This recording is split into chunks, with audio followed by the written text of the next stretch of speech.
What is going on, everybody? Welcome back to yet another recap, our first here in the second half of this 2024 MLB season. And let's start this thing down in Truist Park in Atlanta, where the Reds took on the Braves. Now, Spencer Steer started the scoring for the Redlegs by lacing a ball past Adam Duvall that went right in front of the chop house out in right field. Now, Ellie De La Cruz, he scored, and Steer eventually scored as well thanks to a throwing error from Zach Short. Now, a few batters later, the Reds doubled their early lead as Jake Farley homered to right field. It was 4-0 Reds early on. Now, after the Braves got on the board via a Ozuna groundout in the bottom half of the first inning, Atlanta got to within 1 run after Jared Kelenic singled home 2 runners after lacing a ball sharply into center field, making it 4-3 Cincinnati. Now the Reds, they pulled away a bit on De La Cruz's 18th home run of the season. The league leader in steals muscled up and banged a changeup over the right field wall to make it 5-3 Reds. Then a few batters later, Noel Martin cracked a 2 RBI double, scoring Steer and Stevenson, giving Cincinnati a 4-run lead. Now, although Eddie Rosario drove in a run via a sacrifice fly in the Braves' third, the Reds put the cherry on top a half inning later as Spencer Steer doubled home Cruz and Candelario. Cincinnati won the ball game 9-4 in the end down in Atlanta. Now, the final game of the Subway Series between the Mets and the Yankees from the Bronx started out as a slugfest. Now, Gleyber Torres' 10th long ball of the campaign started the scoring. Then the Mets' Tyrone Taylor served up a solo shot of his own to even things up 1-1 after 2.5. Now, Juan Soto did not waste any time untying this ball game in the third as he cracked a home run, number 26 of the season, out of the yard, giving the Bombers a 2-1 lead. No, wait a second. That's not right, because Pete Alonso, the polar bear, said, hold up, wait a minute, that score don't look right. I'm going to hit my 20th long ball of the season over the wall. This gave the Mets a 3-2 lead after 3.5 innings, so a lot of home runs early on from the Bronx between these two New York squads. From then on, it was all Mets, however, as they widened their lead, starting with this Lindor 2-run home run.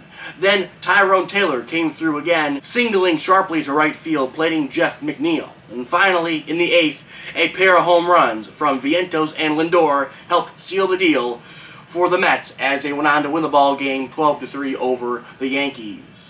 Now let's head up north where the Twins struck first against the Phillies on this Matt Wallner home run out to right center field. This was Wallner's 4th dinger of the season, by the way. Now in the 5th, Trey Turner put his team on the board via a long ball as well. The Philly shortstop cranked a ball over the left field wall 425 feet away from home plate, which tied the game 1-1. Now the Phillies would take the lead in the middle innings on a pair of singles from Kyle Schwarber and Nick Castellanos. This gave Philly a 4-1 lead after 6.5 innings. However, this 3-run lead quickly diminished as the Twins' bats woke up in the bottom half of the 7th. First, a force-out at second base off the bat of Max Kepler allowed Willie Castro to score. Then a double from Carlos Santana plated Larnach and Kepler, tying the ball game 4-4 after 7 innings. Now, the Twins' bullpen kept Philadelphia's offense at bay, which allowed Max Kepler to win the ball game in the 9th for the hometown Twinkies. The European-born lefty shot a game-winning broken bat slow roller to the second baseman Bryson Stott. This allowed Larnach to score the game's winning run, giving the Twins a 5-4 victory.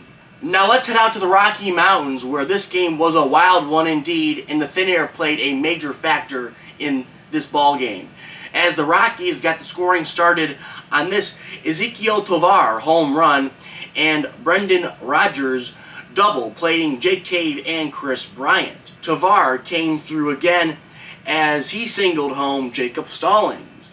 Then Brenton Doyle cracked an RBI single to left, plating Tovar and making it 5-1 Colorado. Now, before we go any further when it comes to the scoring right now, let's take a quick pause and take a look at this little scuffle between the two squads. Now, you see here, we're in the top of the fourth. Now, Cal Quantrill is on the bump, and he throws a 3-2 pitch that gets McGuire to pop up out to center field, and everything seems normal until the bench is clear. And apparently, some high emotions from Quantrill right there, coming off of the mound, it seems like. And Reese McGuire was not too happy. You see him pop it up.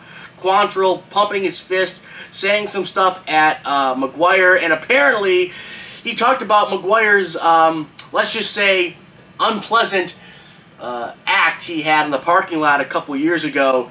I believe when he was with the Blue Jays, he, let's just say, he made himself a little too happy in the parking lot. And I just thought that was hilarious, because the fact that, you know, Quantrill remembers that and he has the guts to say that to him right there is kind of funny. Well, what can you say? I mean, he got you on that. We got you to pop up.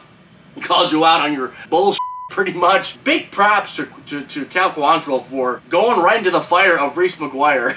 I mean, that was hilarious. Now, let's move on back to the scoring. After the Stallings 3-run home run, an inning later, Ryan McMahon popped a 2-run shot out to left center field, giving the Rockies 10 runs on the day. Now, the onslaught didn't stop there, because a double from Tolia and a sacrifice fly from Hilliard made it 13-2 Colorado. Now, let's jump over to the 6th, where the Rockies offense went on yet another tear.